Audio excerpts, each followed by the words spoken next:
Yo, yo, yo! What's up again mga kakusot, mga karpintero at mga karpintera, and you're now watching here again our channel, Karpintero Pinoy TV by GCS Woodworld. So ayun guys, for today's vlog, dyan naman tayo ngayon sa SMDC Grass Residence. So meron sa atin lumapit at ito ay isang architect na naman at humingi siya sa atin ng responde. Ang project nga na to ay sa renovation, but pinagawa niya sa atin yung modular cabinet. So ginawa natin dito is closet and overhead cabinets. So abangan nyo guys, ano pa hinihintay nyo, samahan nyo ako guys at gawin na natin to at tulungan na natin si architect para matapos ang kanyang proyekto. So ano pa hinihintay nyo, let's go!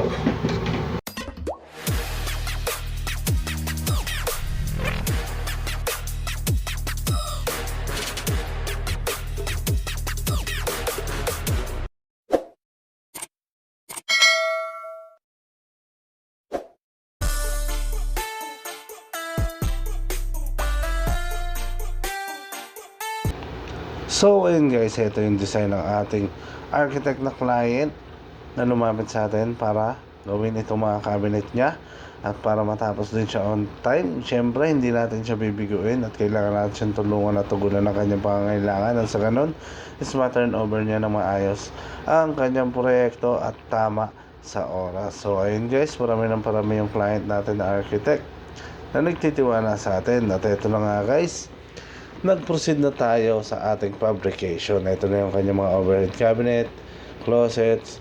So ang kulang na lang natin yan is drawer. So ayun na rin yung drawer niya. Then ito yung drawer niya na lagyan ng pantalon. And ito na yung mga salamin ng drawer niya. So proceed na tayo sa delivery guys. So ito na nga, dumating na yung time ng ating delivery. Kaya nang inaasahan ng ating client, kailangan natin yung ma-deliver on time sa kanyang site. Nang sa ganun is ma-turn over niya rin sa kanyang client na on time. So ayun guys, nag-proceed na nga tayo sa installation. Ito na nga tayo guys, no? Isa-isa na natin yung kinakabit at sinasalpak. Nang sa ganun is makita natin ang luwag din pala ng unit nila dito. Hindi namin ito na-check guys, pero ito siya ngayon. Lahat naman ng sukat is eksakto, walang labis, walang kulang. At eto nga, testingin natin yung mga door na sa ganun is makita natin kung walang mga depekto yung mga accessories natin dyan. So ayun guys, no? Push lock yung ginamit natin dyan guys. So para seamless lang yung mga cabinet natin dyan. So ito, testing din natin yung iba. Yun, no? Syempre guys, no? Para makita natin kung meron tayong babalikan or back job, kailangan din natin ipa-approve yun sa ating client. At sa ganun is wala tayong maging problema sa dulo. At ito na nga isa pa kanyang overhead. Susubukan ulit natin yan para makita natin kung ayos na ang lahat.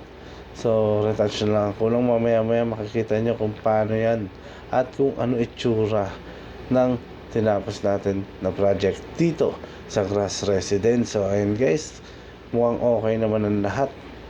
At ito, sabay-sabay natin panoorin. Let's go!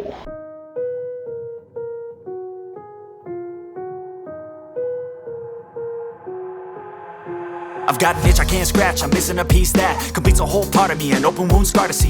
Everybody come here, gather round, welcome to the freak show, the best in town. What the hell's wrong with me? I don't get along with anybody, honestly. I've been living in my own head constantly, thoughts jumbled round, think I need a new lobotomy. Wait, all these thoughts are too negative. I don't wanna get lost in the sedative. Gotta show them what I got, I'm competitive. You know I'm about to go off, I won't let them win, I'll take a stab. I wanna chase a bag, I wanna weigh, I can change all the things I lack. I gotta face the facts, I got a taste in that. Got me obsessed with the rest, I got an itch to scratch. Going down, I'll give up everything.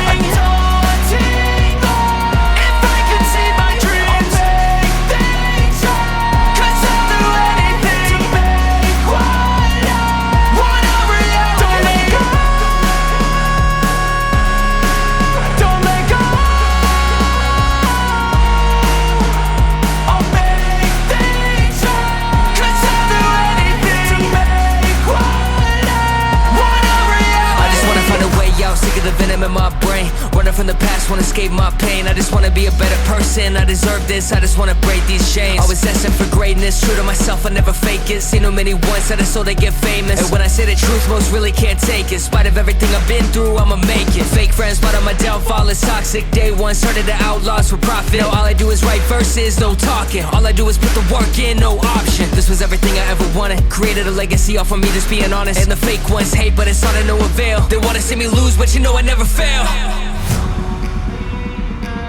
I'll give up everything, daunting if I can see my dream, make things right. 'Cause I'll do anything,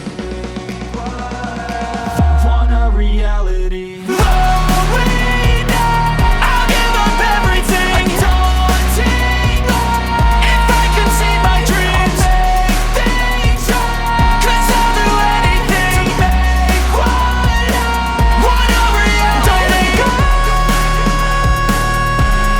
So ayun guys, nakita nyo naman kung paano natin ginawa ang kanyang mga cabinet at paano natin natulungan at napaganda ang kanyang proyekto. So ayun guys, sa mga nais humingi ng responde at nais na matulungan namin kayo, maaari kayong bumisita syempre sa aming FB page dito lang sa GCS Woodworks, or else pwede rin kayong pumunta sa aming backup page dito lang sa GCS Woodworks and Paint Out Carpinterong Pinoy TV backup page, or else gaya ng architect natin na client ngayon, rumekta siya dito sa aming wood workshop at tinignan niya muna at syempre kailangan niya munang diskubrihin at para malaman niya rin kung talagang pasado tayo sa kanyang standard. So ayun guys, nagustuhan niya naman ang ating mga gawa at talaga namang sa atin siya nagpagawa at sa atin siya lumapit para punan ang pagkukulang niya sa kanyang proyekto. So ayun guys, natapos naman natin yung project na matagumpay at masaya naman ang ating client sa ginawa nating mga cabinet sa kanya. So ayun guys, sa mga patuloy na nanonood at sumusuporta, huwag po kayo magsawa, marami pa tayong aabangan. Siyempre yung mga magpapagawa, message na kayo, huwag na kayo magpatumpik-tumpik pa. So marami pa tayo guys sa abangan at kapananabikan ng mga video. Nandyan lang yan. So marami pa tayong ginagawa as of now. Marami tayong ongoing and i-upload natin yan once matapos na natin. So ayun guys, maraming salamat sa patuloy na panonood at pagsuporta sa ating Pinoy Tatak Pinoy ng Carpinterong Pinoy TV by GCS Woodworks. So ayun guys, sa mga hindi pa nakapag-subscribe, please like, share, and subscribe, and please click the notification bell below para update kayo sa mga bagong videos na ilalabas natin. So ayun guys, hanggang sa muli, hanggang dito na lang. Salamat sa lahat ng ating supporters, sa mga OFW at sa lahat ng mga gagawang Pilipino sa buong mundo. Hanggang dito na lang. Salute, break it down. Subscribe.